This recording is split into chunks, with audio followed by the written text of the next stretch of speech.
నిన్న మన ఒక అపార్ట్మెంట్కు సంబంధించిన చర్చ జరిగింది. ఎందుకంటే అక్కడ జర్నలిస్ట్ మిత్రులు ఉన్నారు. నేను కన్వే చేసిన అది 7 ఎకర్స్ ఉంది. ఆ 7 ఎకర్స్లో మూసీ నది ఒడ్డున, ఈసా నది ఒడ్డున ఉంది. అది నదులకు బఫర్ జోన్ 50 మీటర్లు, నాలాకు బఫర్ జోన్ 10 మీటర్లు.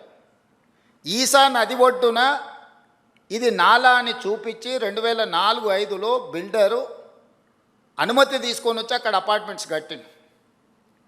2004 తర్వాత 2012లో చట్టాన్ని సవరించి స్పష్టంగా నాలా అయితే ఎంత ఉండాలి,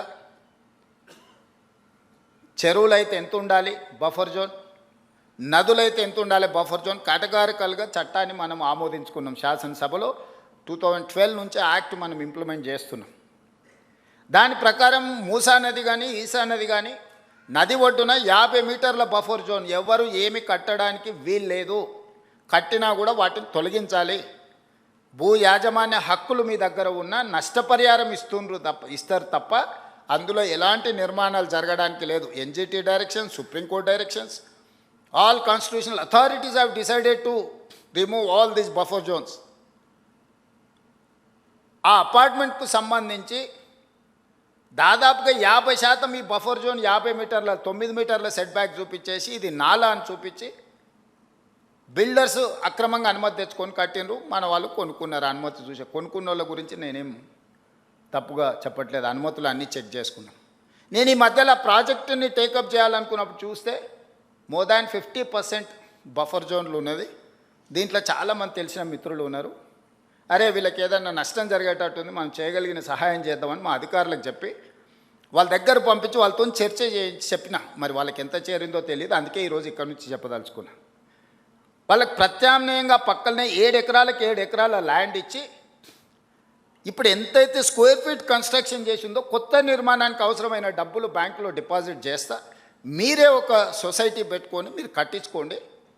ఇది ఇంకా భవిష్యత్తులో ఎప్పుడు మీకు అమ్ముకోవడానికి కొనుక్కోవడానికి కూడా ఉండదు. ఈ 50 మీటర్ల బఫర్ జోన్ అనేది బ్యాన్ చేస్తాం. ఇప్పటికిప్పుడు కూలగొట్టకపోయినా భవిష్యత్తులో అది మీకు జీరో వాల్యూ అవుతుంది. మీ మేలు కోసం మీరు నష్టపరిహారం తీసుకొని మీరు వేరే దగ్గరికి వెళ్ళి కొనుక్కుంటాం అంటే మీ ఇష్టం. లేదు అంటే మీ ఎంత స్థలం ఉందో అంతే స్థలం ఆ పక్కన ప్రభుత్వ స్థలాన్ని కేటాయించి ఈ నిర్మాణానికి అవసరమయ్యే నిధులు కూడా ప్రభుత్వం ముందే మీ బ్యాంకులో డిపాజిట్ చేస్తుంది. మీరు ఒక అసోసియేషనో, మీ ఎట్లాగూ అపార్ట్మెంట్స్ వెల్ఫేర్ అసోసియేషన్ ఉంటుంది కదా, మీరు మీకు డిపాజిట్ చేస్తాం, మీరు కట్టుకోండి అని మేము చెప్పినాం. అది రాజకీయ రంగుగా మారి ప్రతి రాజకీయ పార్టీ అక్కడికి వెళ్ళి వాళ్ళ పట్ల సానుభూతి చూపిస్తున్నారు. సానుభూతితో ఇది సమస్య పరిష్కారం కాదు. నేను ఆ మిత్రులకు సవినయంగా విజ్ఞప్తి చేస్తున్నా. 50 మీటర్ల చట్టము అమల్లో ఉంది. ఆ చట్టాన్ని నేను మార్చలేను. నేషనల్ గ్రీన్ ట్రిబ్యునల్ నుంచి సుప్రీంకోర్టు వరకు ఇచ్చిన గైడ్లైన్స్ ప్రకారం ఏర్పడింది. ఆ 50 మీటర్ల బఫర్ జోన్లో ఉన్న అన్ని అపార్ట్మెంట్స్ జీరో వాల్యూ, నివసించడానికి పనికొస్తుందేమో కానీ దాని ఫైనాన్షియల్ వాల్యూ జీరో.